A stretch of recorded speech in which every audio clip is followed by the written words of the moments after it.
Hey, everybody. Welcome to the Cliff Yates Show podcast. If you're listening on one of the podcast platforms, when you're done listening, head on over to YouTube and check out the video format. And you can catch that on X and also on YouTube. But we are also not only recording the podcast episode, we are live streaming. And why not? Why? Because it's like walking the tightrope. People like to watch live stuff because you never know what's going to happen.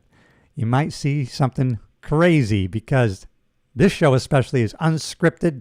I have no teleprompter. I'm not reading from anything. It's all coming from the top of my head, bottom of my heart. And so where that goes, who knows? Today's episode, we're talking about becoming a police officer, how you should do it, why you should do it. And I'm thinking of a saying that someone told me back in my old patrol days, some 20 years ago, and I think it's from the book Tale of Two Cities, I believe. It's these are the best of times, these are the worst of times. And I think that's probably true in policing right now. Most of us that are retired and some who are still in the profession say, who could do this job now?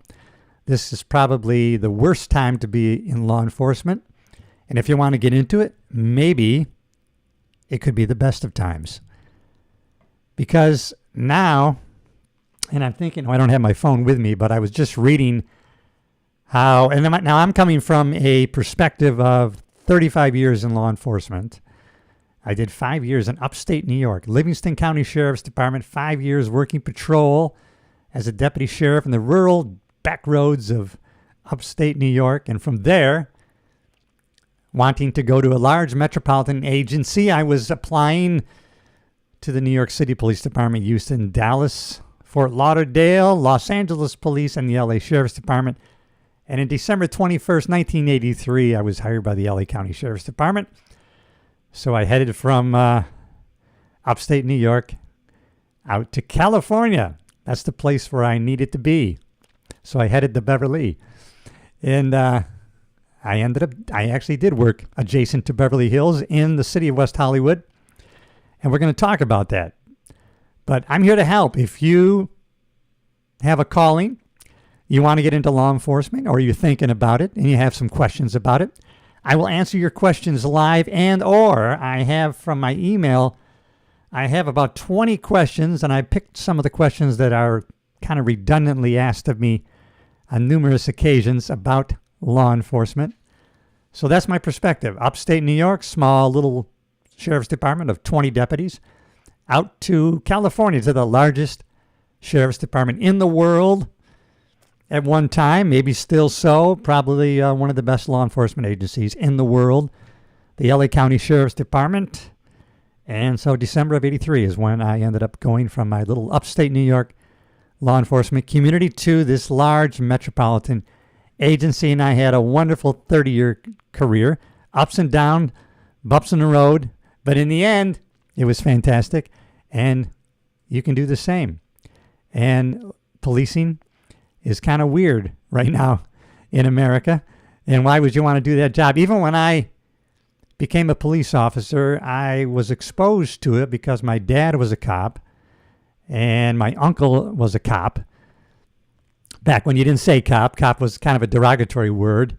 You were a police officer, or back then you were a policeman. And then, of course, now police officer is the proper term to include everybody of each gender, male and female. And so I was exposed to what the job was like. And I often wondered, why would anybody get into police work if they didn't know anything about it? Because you'd be kind of going in blind if you didn't know what you were getting into. But, you know, I saw my dad and my uncle, and I saw their war stories, and it was a culture at the time, you know, where, on your time off or your days off, you'd sit around the kitchen table with coffee and you'd tell war stories and funny stories about police work. And I saw that people loved their jobs. They loved going to work because every day was different. You really couldn't say how the day was going to go. Sure enough, some days are mundane and repetitive and there's nothing going on. Then it's interspersed with just crazy, chaotic excitement, and just nerve-ending anticipation of what's happening. To just speak off the top of my head of nothing, but it's a great career, and I'm sure it still is. Looking from my perspective, looking back, it seems like I couldn't do the job now. But of course, I'm sure, people that came, before us, my group, baby boomer type cops, I'm sure they were saying, wow, I couldn't do the job now. Look what they're dealing with. Yeah, so I started in 1978 upstate. We didn't even have a handheld radio, let alone dash cams, let alone body-worn cameras. So we were out on our own. We didn't even have handheld radios. Even when I went to the LA Sheriff's Department, I was working patrol in South Central Los Angeles and, adjacent to Compton. And we didn't have handheld radios when I first got there either. But then technology comes in and it changes. And at first we fight it and say, this is terrible. And then we find out this turns out to be great.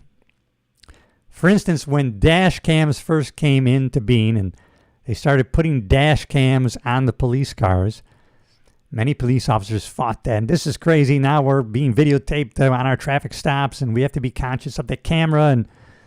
And we do something wrong, it's going to be caught in camera, which of course that's good for us. And but what happened was it turned out to be a great tool, especially in like drunk driving arrests. You make a drunk driving arrest prior to the dash cams, and then 4 to 6 months later, you're in a jury trial. And now your written words paint a picture that this person was staggering drunk, his tie was undone, his one heel was off his shoe, he was throwing up, and he said, I had 80 freaking beers. And but now we're in trial, and he's in a three-piece suit, looking very well, and has no resemblance to what you wrote in this paper. And it will be real easy for the attorney to paint a little bit different picture. And everybody's seen this poor guy in real life in front, and this guy couldn't have been a drunken fool like this officer is lying about. But then we had the dash cam footage now. Now things changed. Now, all of a sudden, people were pleading guilty right and left to drunk driving because prior to going to trial, the district attorney would bring the defense attorney and the client into the back room and say, well, this is the video that we're going to show in the trial. And you see the person stagger out of the car and throw up and puke all over their suit and staggering, admitting to drinking all day and night. And they say, what kind of plea deal can we make? And so it turned out to be a great tool having this dash cam. Now, I don't know how it is with the body-worn cameras. Man, that seems crazy because it seems like they're on all the time. Like I had one friend who had a lawsuit because he found that the body cam was videotaping while he was in the bathroom, going to the bathroom. And so I just thought that these things were activated when you went on a call or you activated them yourself. But I've seen a lot of cases, these body-worn cameras are going constantly because people can subpoena those body-worn cameras in the Freedom of Information Act, a FOIA, and get your footage and get exactly what you say even while you're on their way to the call if you're talking to yourself. And they can use that footage for any kind of complaint and or lawsuit. So, technology is always coming into play in law enforcement, and most of the time it's really good and it helps us in crime fighting, which is what we are meant to do to defend the Constitution of the United States against all enemies, foreign and domestic, and enforce the laws of the land in the municipalities for which we have taken a sworn oath to uphold. Wow, I can't believe I said that. I should have wrote that down. But I got some of your questions, and if we don't have any questions live, I'll go to those questions because I can answer those because of my perspective of 35 years on the job and also 4 years as a field training officer and also working backgrounds and recruitment. And so knowing what you can do if you want to be a police officer, the best thing you could have done from the time you were in high school is to make sure you weren't hanging around with the wrong people, you didn't get arrested, because when it comes to a background investigation, they go back way deep and they get into it And so you really have to start building, a moral reputation amongst your family, friends, neighbors, and within law enforcement community, because the background investigator is going to dig deep. And so what you can do is try to do the best you can to have a clean background. Now, you don't have to be a priest, and you don't have to have never gotten a ticket, but they are going to look at how many tickets, when was the last time you got a ticket, and they're going to take everything into consideration, whether you pay your bills, all these things. But now we're actually in a time. Now I can speak specifically for the LA County Sheriff's Department as I read articles and the struggles they're going through right now and a lack of leadership that they have at the top. And there's a lot of turmoil going on with that agency. Can you imagine 9,000 deputy sheriffs, and there are 1,400 sworn positions down, 1,400 plus civilian positions down. And so deputies are being forced to work overtime several times every week. And sometimes on top of that, they're drafted. In other words, they're getting ready to go home, leave their shift, and they're told, no, you're staying because we need you. And so you're drafted to work another shift. And the deputies are tired, overtired, driving without proper sleep, working patrol without proper sleep, working in the jails without proper sleep. And listen, without proper sleep, going without sleep, it's like really drinking. And it's just since the current sheriff has been in office, I believe they've had 14 suicides just with the LA County Sheriff's Department. And infamously, we had one day where 4 members committed suicide on the Sheriff's Department. Sleep deprivation definitely plays a part in this. Not having connection to the outside world and outside the police culture. And so that's another and so how do you recruit now if the propaganda of the media and of American culture right now is to paint such a broad general picture of negativity with law enforcement? And so you paint a picture of a profession that no one wants to join up. And what does that do to the people who are already in that profession? And they're not allowed to be the professionals that they want to be because of lack of sleep, forced overtime, lack of leadership, and just turmoil that's going on. That's just one agency. And I believe around the country, they're just having a problem recruiting police officers. No one wants to do that. I won't say no one, but if you want to do the job, that's an opportunity. Now, they may not say in most agencies, we're not lowering our standards. We still have the might not say that on paper, but believe me, they are willing to fudge because they need people to join the profession. And they want good people. They want moral, upstanding people to join the profession. And it's very hard to do nowadays. Now, in 1977, when I was trying to get a full-time job in law enforcement, I took the New York State Police test, and there was, 10,000 of us took the test throughout the state for about 200 positions. And that's how, it was very competitive. And so I wasn't going to get hired. I didn't get hired from the Monroe County Sheriff's Department because they had 200 deputies and not that many open positions. And I got hired with the Livingston County Sheriff's Department, where my dad had once worked. And then he went on to be the chief of police in the village of Caledonia in upstate New York. And then eventually he retired from the Grease Police Department just outside of Rochester. Little backstory on that. So I didn't join up for money purposes. I joined as a career in law enforcement, crime fighting. This is what the job I wanted to do. Now, it turned out going to the LA Sheriff's Department, one of the highest paid agencies in the country with the best benefits, it all worked out. But I went from Livingston County, and as soon as I stepped in the door at LA County, I got like $20,000 raise for the year just to start. And a relating story, my dad was the chief of police in the village of Caledonia. He's the chief. And he has 2 full-time officers and him. Those are the full-time. Then he has 5 or 6 part-time officers. That's the department. But he's chief. He's calling the shots, and he liked being chief. But with it comes people calling all times of the day and night. You got to have a police monitor, a police car in your driveway. You're basically working 7 days a week, 24 hours a day, because members of the community know you're the chief, and they can get right to you. And so, he's making his chief money for the village of Caledonia. He didn't think anything of it. It was enough to support the family.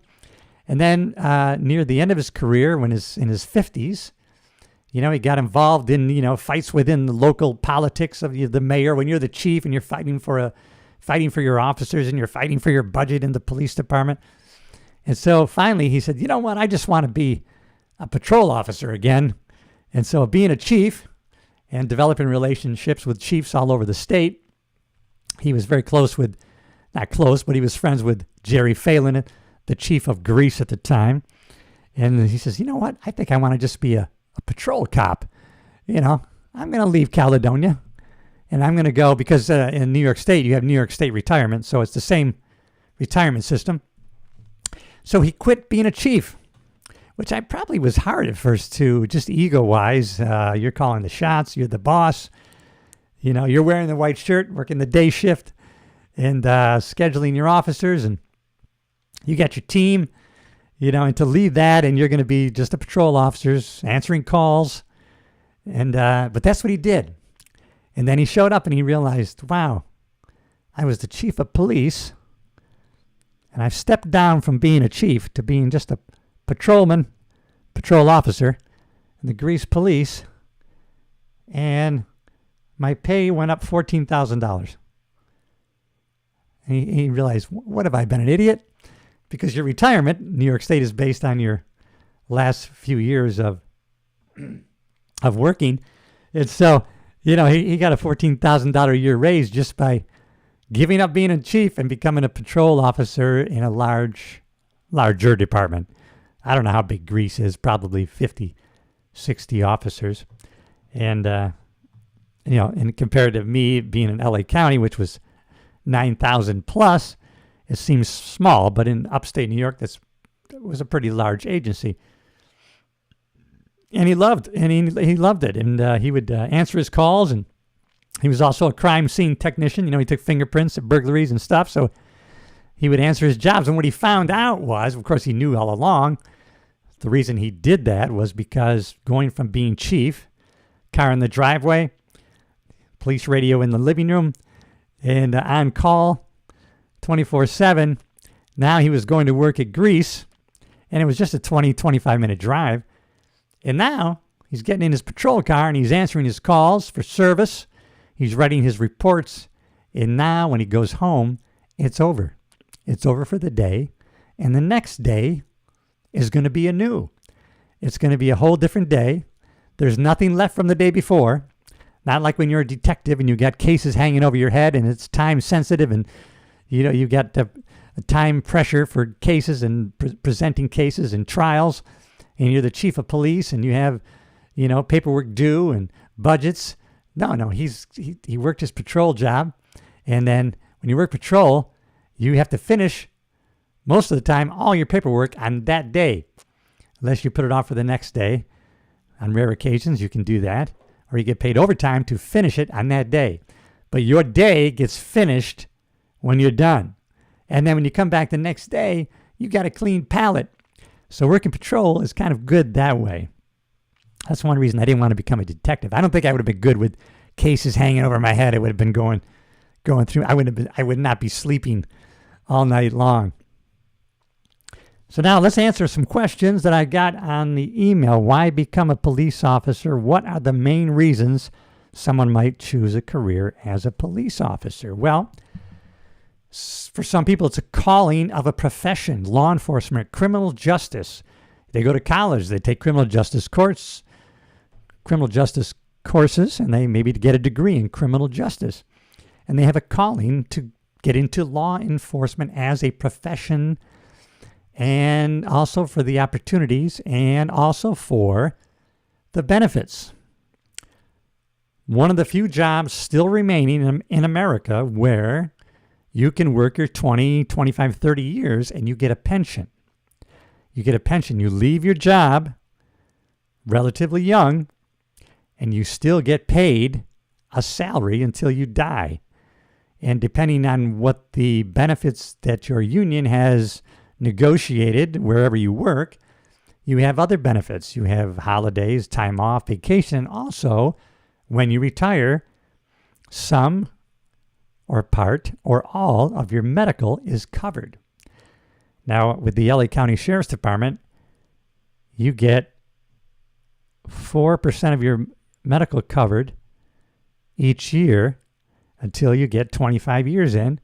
Now you can retire at 100% medical coverage. I mean, the benefits. So you might join to be a police officer for the calling. You're interested in criminal justice, law enforcement, serving your community, making your community safer, and also for pay and benefits. It's not the private sector where you may be able to make a lot more money, but it is stable. And so you have stability in your pay. So if you go to work and you don't arrest anybody that day and you don't write any tickets, you just answer your calls, you're still going to get your pay no matter what. It's one of those government jobs. You're still going to get paid regardless of the output. Now, you have a cap on how much you can earn, whatever your salary was negotiated at, but depending on the agency, then you can rise in rank, and also you will rise in pay grade. And so that's most of the reason why people join, for pay, stability, benefits, serve the community, protect and serve.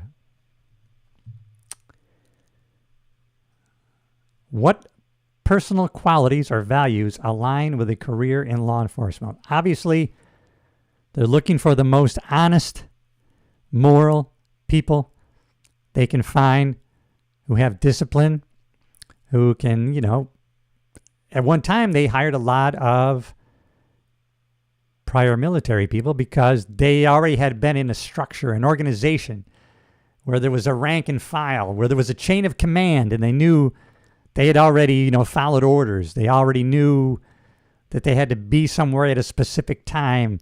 They had rules and regulations already they'd apparently followed because, they got an honorable discharge. So now they had it in their background. They had a background of having a similar structure as the law enforcement community, and they've already, thrived in that environment.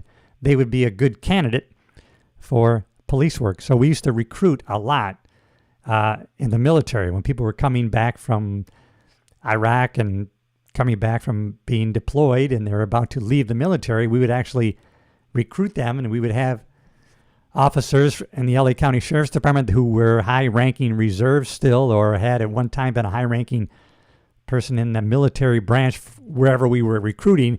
And so they would be kind of a liaison. They had credibility with the people that were getting ready to be discharged, and they could tell them, listen, this is what you could be walking into right now. This is how it would benefit you. And we're here. We've come here. We've come to Camp Pendleton, the Marine base.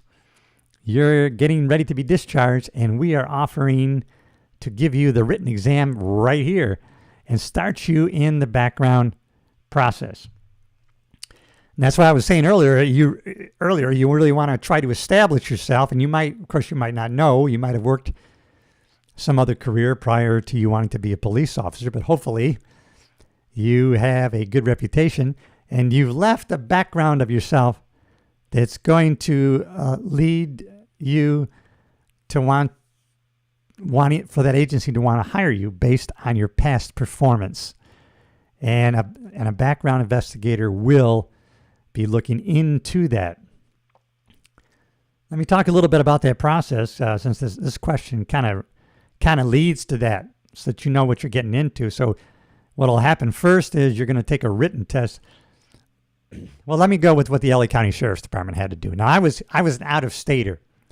So at the time, they were recruiting countrywide for the LA Sheriff's Department. I was considered an out-of-stater, so they had a system in place to test out-of-staters, to kind of fast-track it. So I flew to California. After I sent an application in, somebody goes over the application, a background investigator goes over it. Okay, at this point, it looks good enough to take the written test. So now I fly out to LA, And then I'm scheduled in the morning to take the written test. So I take this written test, and it's got all sorts of crazy, flags. And, these tests are made by psychologists, and, these are consultants that come up with this test. Psychiatrists, and they come up with all sorts of weird tests, and there's spelling, and so it's a pass or fail. So I think you had to get 30 right. I got I think you had to get 30 right to pass, and I think I got like 31. Yeah, I was like just barely made it. So since I was in the out-of-stater group, and there was like 200 of us that day on a Saturday, so all of us who passed the written, immediately we go to an orientation for the physical agility test on that same day.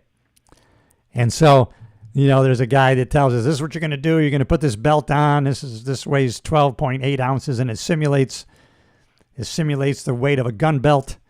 And, put this on properly and tight, because you're going to be running around and jumping. And if that thing's jumping up and down, it's going to be banging your kidneys, and you'll be pissing blood for a week. So he scares you to put this belt on properly when you take the physical agility test. So they march our group. They march us all over. Like now there's no longer 200 of us. Now we're down to about 100. We've wiped out 100 already just in the written test. So now we're at the physical agility test. And now this is something we had to complete in 2 minutes and 50 seconds.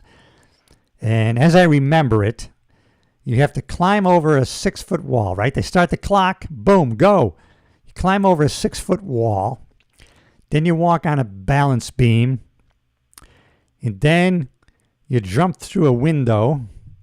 And then you run a little bit farther. And then you go over like a 12-foot chain link fence. But it has like that bar halfway up. You can put your feet on it, grab the chain link, throw yourself over. You drop down. Now you run around the quarter-mile track, about halfway. And so you got to sprint now because the time's going. And then when you get to the other end, there they have this dummy that's doctored up that weighs like 170 pounds. And now you got to grab this thing, and you have to drag it like 15 feet. And then you're done dragging that thing. Now you got to run over to an arrest simulator, they called it. It was like 2 bars, and you got to pull them together, and they had weight resistance. And then they click time. And then if you were under 2 minutes and 50 seconds, you passed the physical agility. And I was like 2:48 because I'm not a fast runner, but I did pretty good on the wall, balance beam, and the fences. And the drag, no problem. So now I passed that phase. Now, that's Saturday. Now Monday, I have oral interview. And so then you go between an oral panel. Go before an oral panel of about, and it was funny because then here, 25 years later, I was on this oral panel. But at the time, there was 4 people in there. It was very intimidating, and these guys are kind of firing questions at you, hypotheticals, just kind of testing your judgment and getting a feel. If you're going to say anything crazy, they're going to take note of it. And, there's a possibility that you could be called back in for a second interview where they could disqualify you. So I passed that. Then on that afternoon, then I go to downtown and I take the first phase medical. So that's where they test you all sorts of ways medically. Right, downtown LA, and they're checking eyes, ears, knees, joints, stress test. I'm on that thing. They got the thing in the mouth, and you're on the treadmill, and basically making sure you have no back injuries, that you have good mobility. They have everything. They're testing you, eyes, ears. I said that, okay, alrighty. And joints, specifically checking knees, back, neck, making sure you have full use of your movement. And a full eye exam, checking your peripheral. And what's your uncorrected vision too? Do you wear contacts and or glasses? Those kind of things. Phase 1 medical. All right, so I was done with that. Now, the next day, I had to go to the polygraph. Now, nope, I didn't go to the polygraph. That was it for that portion. So now I was able to fly back to New York, and now all that gets put together in a packet, and it goes to a background investigator. And now it's like 2 months later when my background investigator calls me, because he questions me. He's filling out forms, obviously. He's asking me certain questions. And he goes, okay, now what's left is the psych interview, and, if everything goes well, you can go into the academy. You'll be approved for hire, and then when you're out here, you'll have to take the polygraph. But if you fail the polygraph, you'll be kicked out of the academy and you won't be hired. And I said, well, I'm going to be leaving this police job and taking that police job. So he said, of course, you can just fly out for the polygraph and the psych interview if you want. Yes, I do want. So second trip out to Los Angeles, and I had an aunt and uncle who lived in Santa Monica, so that was no problem. And so then I go to the psych interview. So we actually talked to a psychiatrist, and now part of this deal is you've already filled out like 200 questions, psych questions that are really been prepared by a psychiatrist or a group of psychiatrists. And so they ask questions. Sometimes you don't know it, but it's the same question asked in several different ways. They know what they're doing. And so I mean, there's a lot of questions on that. And so now you go for the interview. Now your psychiatrist interviewer, he has all that you had on your paper that you made out on your last trip. So believe me, you don't remember the questions and or what you answered, but what you do, you always answer honestly. Then you don't have a problem. So I passed the psych eval. Yay! I don't know if I would today. Passed the psych eval, and then I went to the polygraph exam, guy. Oh man, that was intimidating. And so they called me up. Your polygraph is set for 2 this afternoon. Okay, I can be there. It's on Alvarado Street, downtown LA. Do you have any plans for this evening, late at night, if it goes late? Like 7 or 8 o'clock? No. And, I don't find out till later. They're just playing with your head. So then I get in there, and I'm talking to the polygraph guy. And little did I know, I knew there was a little mirror there in the back of the room. Little did I know till later, because I ended up, when I got hired and worked in the jails, I ended up working with my background investigator who was working overtime. And he just told me they were both back there laughing at me. I don't know what I was doing. What they do is they sit you in that room. It's just got 4 blank walls. And so you're sitting there staring at the wall, and they purposely leave you sitting there quite a while. And they're watching you through the 2-way mirror, or the reflective glass. And so I kind of figured that out, but what do? You just sit there, and then they sit. I think he came in first, and he said, well, you know what, this is, hope you don't mind. This is my first day. I'm a little nervous, so bear with me. Oh, yeah, no problem, I said. Actually, I'm probably one of the top 3 polygraph examiners in the country. Oh, okay. He was really playing with my head, but what a nice guy this guy was. So I talked to him after I get hired. And so, when they do a polygraph exam, they ask you about stealing. They ask you about narcotics. And they ask you about different things. But he later told me that when a polygraph operator really, examines somebody, questions on a subject, they have to question them on a specific subject at a time to be really accurate. And he said, this test really is all over the place. It's stealing, it's narcotics, it's this, that. So it's not as accurate as it could be, but he said the department goes by it, and if they think you're lying at all, you will not be hired. Now, my wife was a background investigator. Now, funny enough, she always, in her interviews with applicants, now you have to be honest. Part of the problem is no lying by either lying or omission. Don't omit anything. So you said you used marijuana 5 times. I mean, is that it? And if it's not, tell me now. because you can't later say, well, now I'm honest. So, but they would always stick with it. No, 5 times. No, that's it. And then they'd get to the polygraph operator who would say, okay, this is kind of the last stop to tell the truth because I'm going to find out. So, you know what? I want to tell the truth and get hired. So I have used marijuana 1,400 times. And so they always come back to the background investigator. Hey, I think I did good. I was honest. I told the truth. Yeah, I know you told the truth, but it just proved that you lied on this part of it. And they wouldn't be hired. And that's just so stupid. But and if they had just told the truth the first time, usually the amount of marijuana wouldn't have mattered. If enough time had gone by, they would have been hired anyways. But because they lied or omitted the truth initially, then they didn't get hired. So after my polygraph, let's go over that now. So now I'm done with the process. Now later, of course, I learned how this packet gets put together and it gets put on a pile. Now I'm working upstate New York doing my police job. And, I took this test probably, I want to say in June. Well, that's not bad. So July, August, September, October, November, December. It still runs, I believe, around 6 months. By the time you apply to the time you're hired, it's probably 4 to 6 months. And now you get hired. Now you're just starting the academy.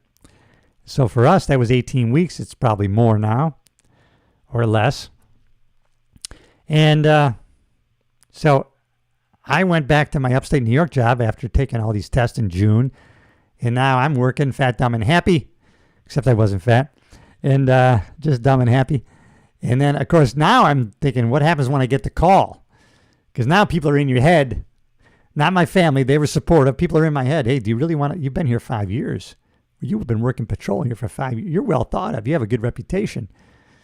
Now, when I went out to test, my sheriff had gone out to L.A. for the major cities chief conferences, and he met the sheriff of L.A. County, got toured around like he was a dignitary.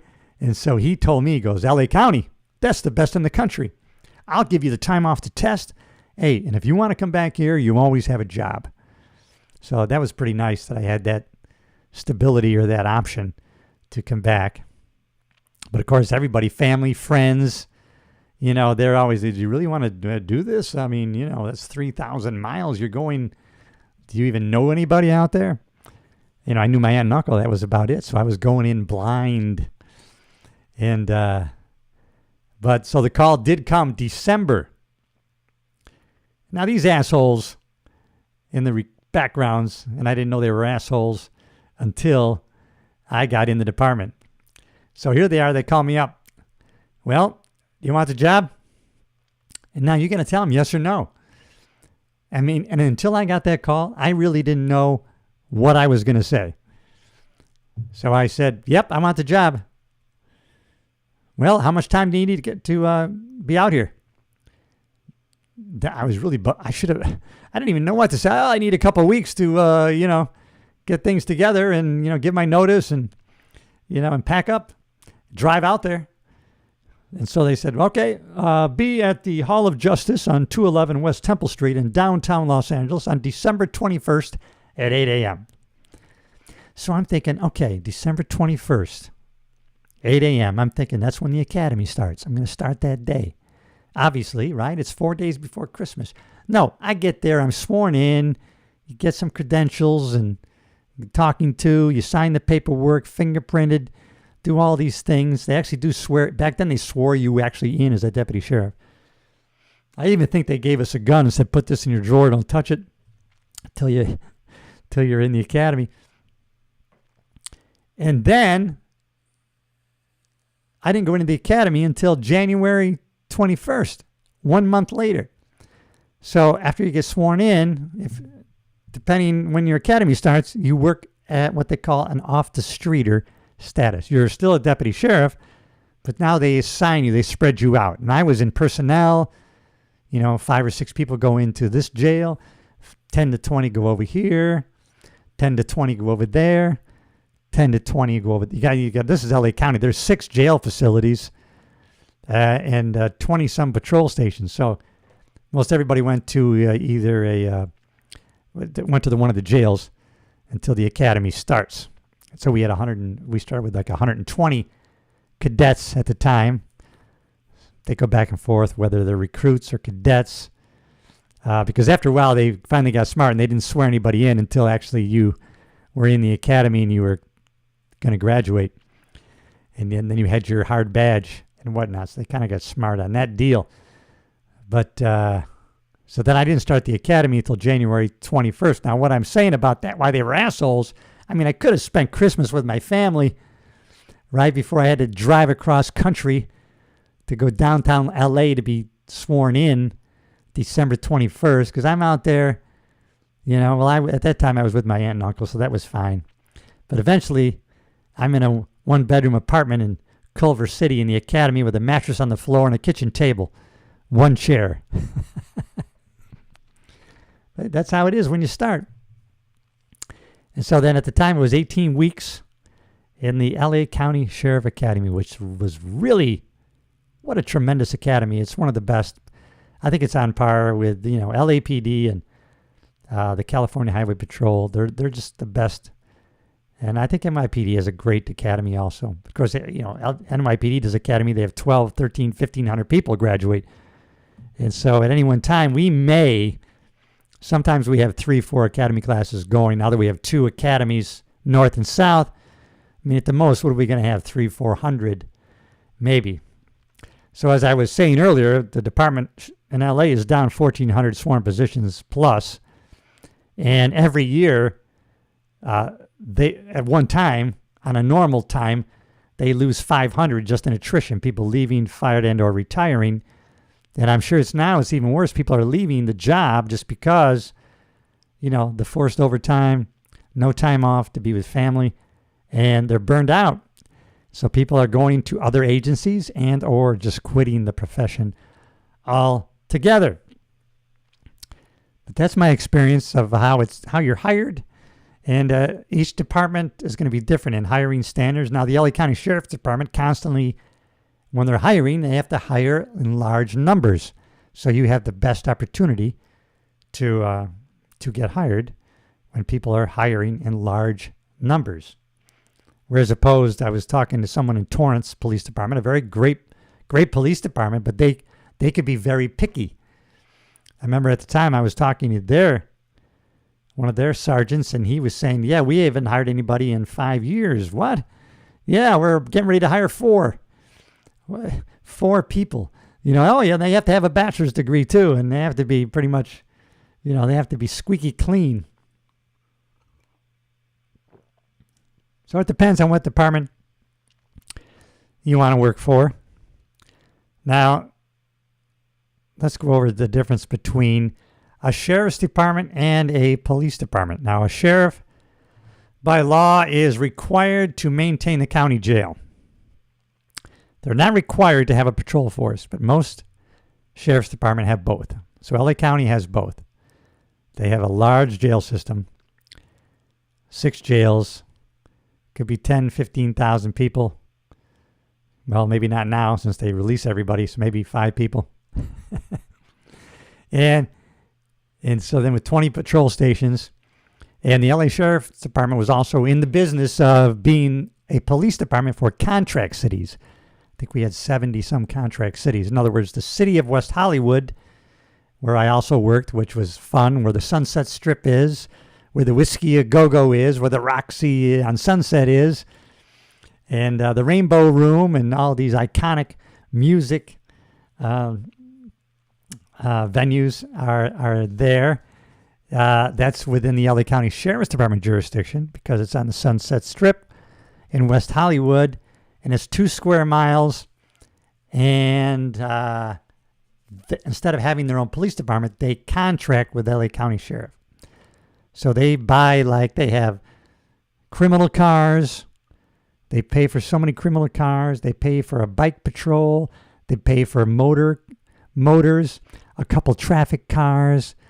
They pay for a sunset team to be, specifically to target crime on the Sunset Strip, and they pay for vice officers, and so they have a $10 million contract, 2 square miles. And so, but then they get the benefit, if somebody called for help, they would have the benefit of having everybody, they could have 40 officers there in about 20 seconds. So they do get benefits for contracting with us. And they have a big say on like who's the captain, and sometimes they get involved in the politics of the department, specifically with the station that's in that particular city. But more contracts, more deputies, more positions, more sergeants, more lieutenants, more captains, more opportunities for promotion within the department. Now, if you're in a small department, and there's been many LA County deputies who left the department because they didn't want to do their custody time, because that's another thing you have to do in the LA County Sheriff's Department. You have to go to the jails first. And you have to work your jail time until there's movement and there's an opportunity and there's positions in the stations that you picked. And at the time, we could pick 6 stations, and whatever your number came up at that station, then you were able to get out of the jail. And then at one time, they allowed people to stay in the jail, which meant people that wanted to get out, they could get out sooner. But I forgot where I was going to go with that. But you have to start in the jail. So some people did not like that, so they would leave the department. That's where I was going. They would leave the department to go to greener pastures, to a smaller department where they could go right to patrol, which I was considering because I hated working inside the jails. And I was on the brink, I was in my 3rd year. Then I got my orders to go to patrol. And but then you're in a small department. Then if you kind of butt heads with somebody in a bad way, you never get away from them. You got to deal with those people for the rest of your career. When you're in the LA County Sheriff's Department, there's a great number of people that as you move around, you'll just never see them again. With 9,000 deputies and 20 plus patrol stations and there's over 400 jobs within the LA Sheriff's Department for sworn personnel that you can have. Sworn. 400. I can't even think of half of them. Besides, canine, terrorism, narcotics, vice, forgery, fraud, arson, explosives, regular detective, special detectives, major crimes detectives, undercover detectives. And there's all sorts of, jobs that you can get and opportunities for promotion. So when the LA County Sheriff promotes people, they may promote 400 sergeants over the next year, right? Maybe they'll do 250 lieutenants. Well, your chance of getting promoted goes up with the numbers.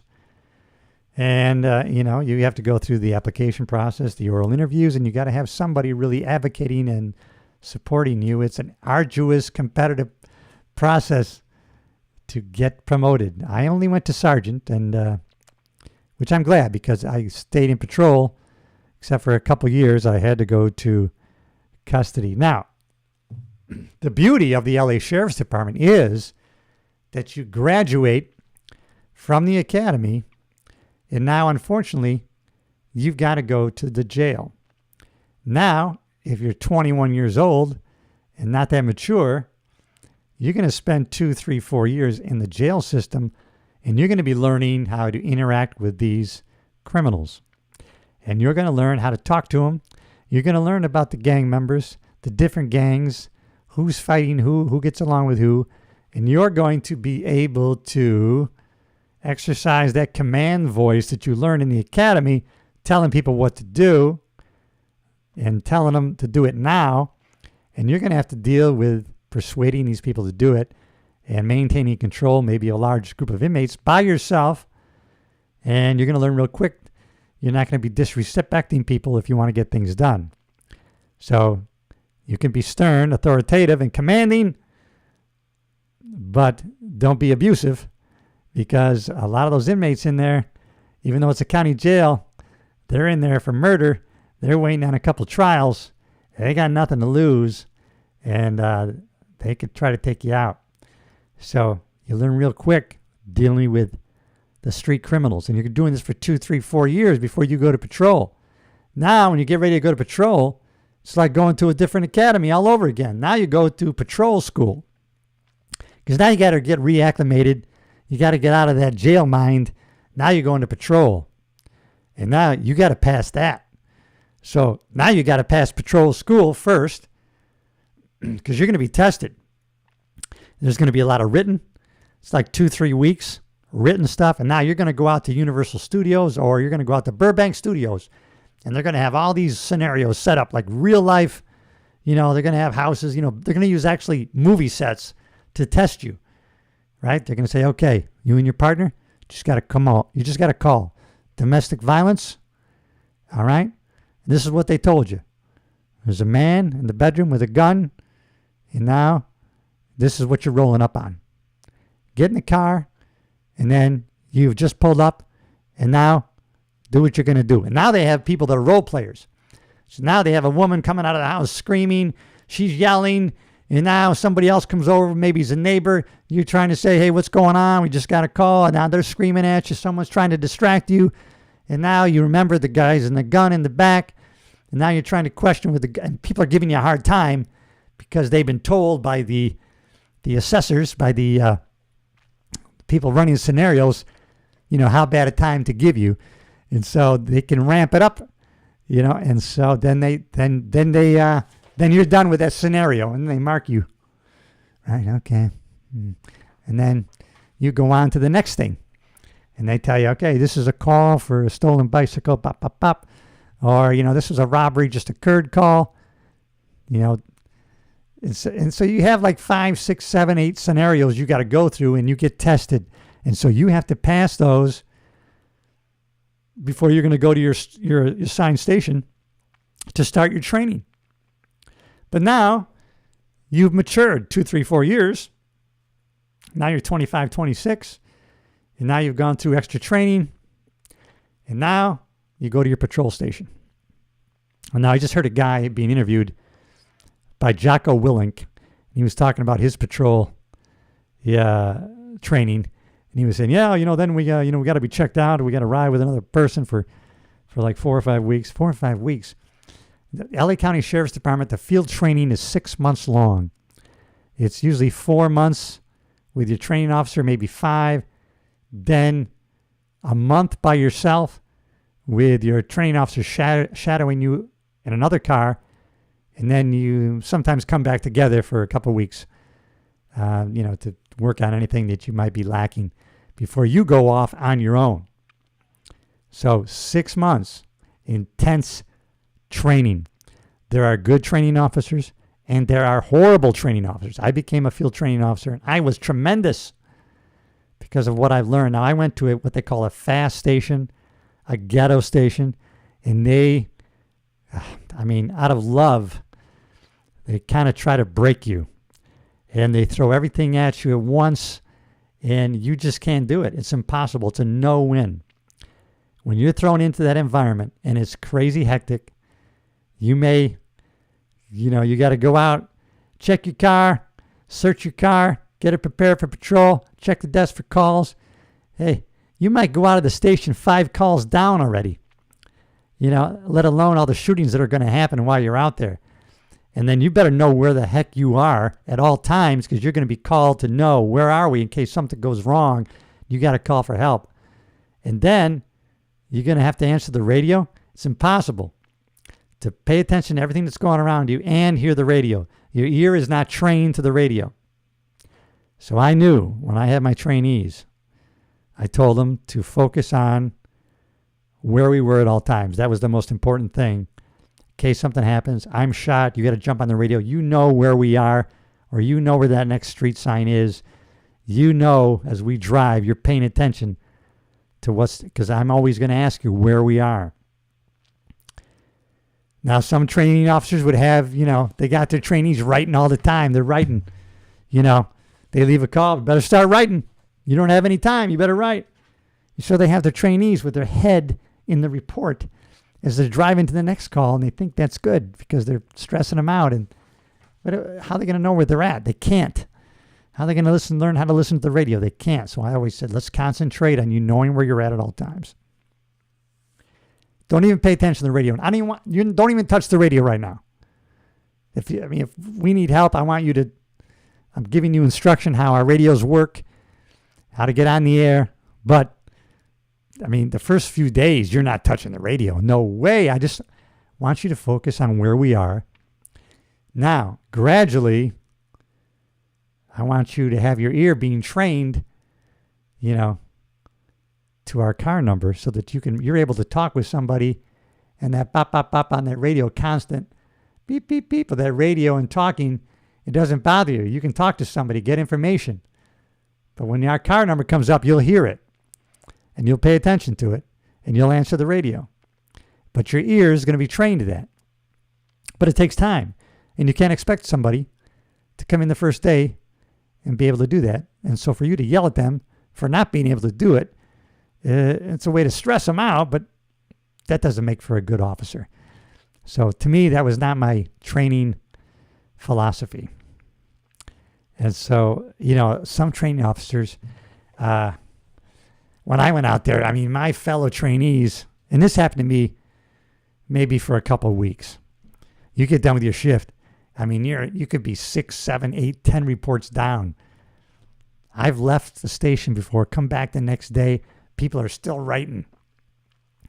And so they got away from doing that. But, after a couple of weeks, my training officer was teaching me, all right, don't bring the first page of the report in with you.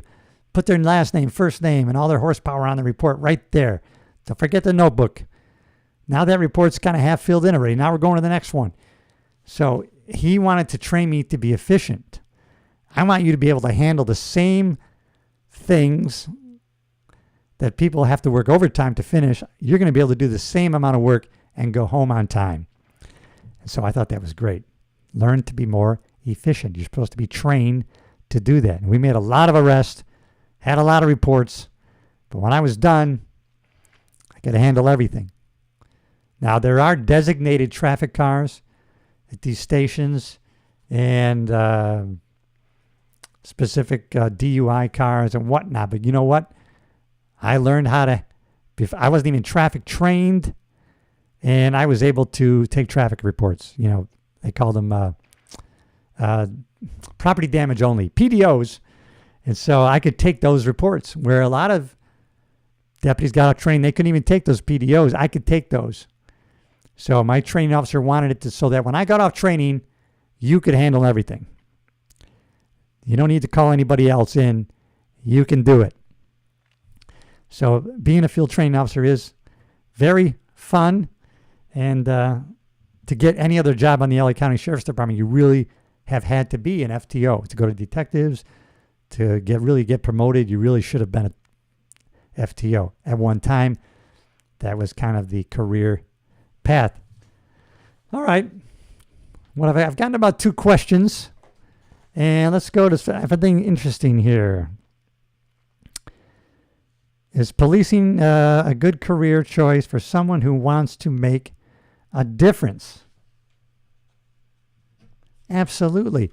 You're a police officer. You're behind the yellow tape at every scene. You know everything that has happened.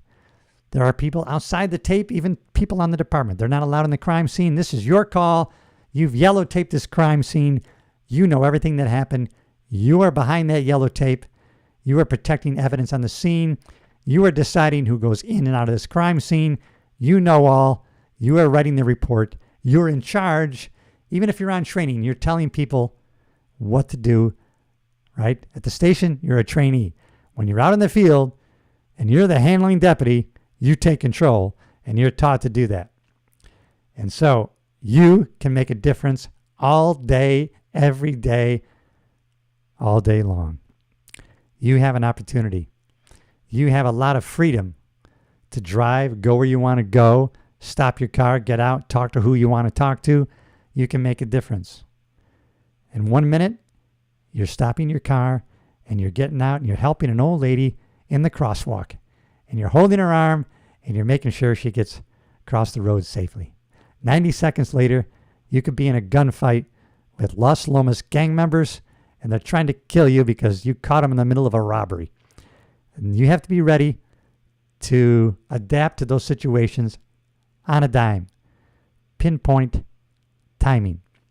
But can you make a difference? Of course you can make a difference. You're making a difference every single day. When you see that car next to you and you see that towel over the steering column because you know they cracked that steering column to steal that car, and you stop that car, you arrest those car thieves, and you return that car to their owner, you made a difference. You got that person their car back.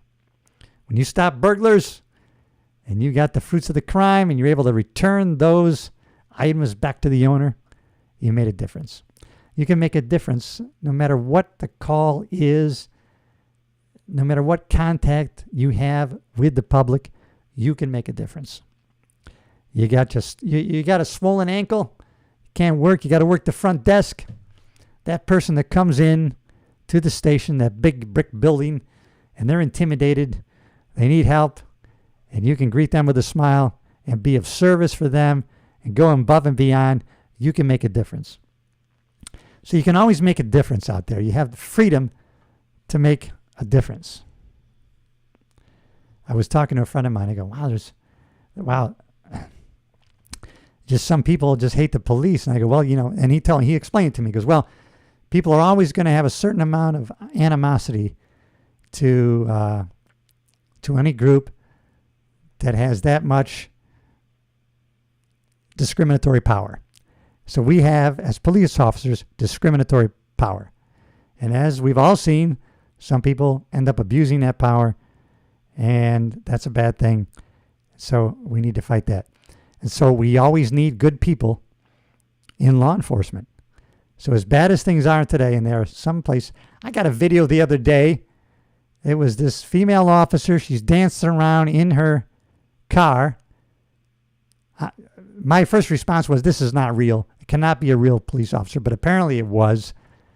She's dancing around her car, doing crazy things on her TikTok account. And my response, what agency allows this to happen and allowed them to do this in uniform, let alone on duty? And so there's some crazy things happening, but there's opportunities for those who want to join this godly ordained career. And one of my fellow retirees had told me that, there's only two godly ordained careers, the pastorate and law enforcement. Godly ordained. And that's what it is. And so you can make a big difference out there. And it's just the, of course, that's the enemy's goal, right? To keep all of us at each other. We're fighting. Oh, the cops without thinking, oh, the cops are us. The cops are mom, dad. The cops are son, daughter, brother, sister. Those are family members going to work every day, knowing they may possibly give up their life for a stranger, which happens too frequently. And they're part of the community. That's how law enforcement came to be. We've made a decision that we will take a portion of our community and have them be the peacekeepers to watch over us while we do our jobs and our community jobs. We have the cops looking out for us to take bad people to jail, because no matter what we do and what rules are in place, there's going to be a portion of the community that are going to say, we're not going to follow those, and we're going to victimize people. So there's always going to be victims of crimes that need good police officers, maybe you.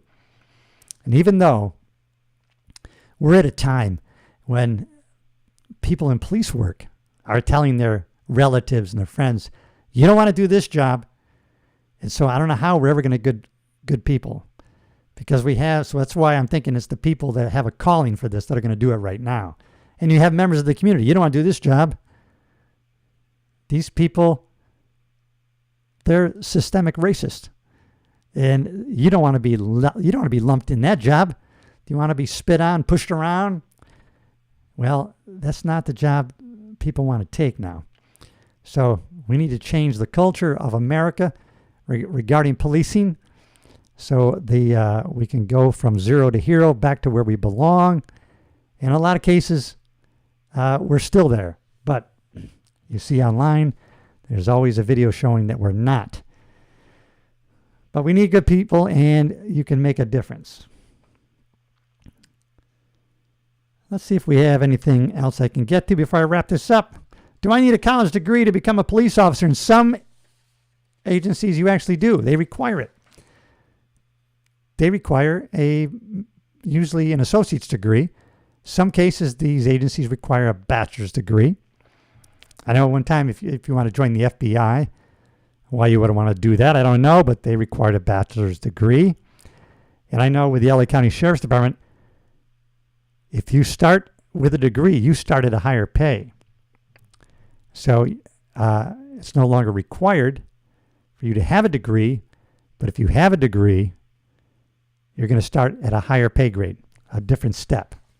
So it does going to help you. And it doesn't matter what it's in. It doesn't have to be criminal justice. What skills or experiences can make me a stronger candidate for a law enforcement role? Well, handling stressful situations. If you can show, hey, I worked in this job. It was very stressful. I was the manager here of the produce department. It was very stressful dealing with this, that, and the other. And I had no trouble. I got used to handling it and delegating authority to these people and managing over them and, being leader. I took several leadership classes. And so you can use maybe the jobs you were in to give you some of the skills, but definitely people skills, communication skills, talking with people, and the perspective you're going to get. Can you imagine me? My perspective is this. I'm in upstate New York, and I mean, it's pretty homogenized. We're pretty much black and white. We have black, we have white, mostly white. The whole department was all white, and there was some Hispanic in the community. They worked at the Bird's Eye plant. We had Puerto Ricans who had little camps, and they worked, but I never saw them, never had any dealing with them, unless there was a stabbing. Then I go out to L.A., I'm working a city full of gangs. I'm working Compton, and there's shootings every single day. And there's, and the department has blacks, Asians, Hispanics,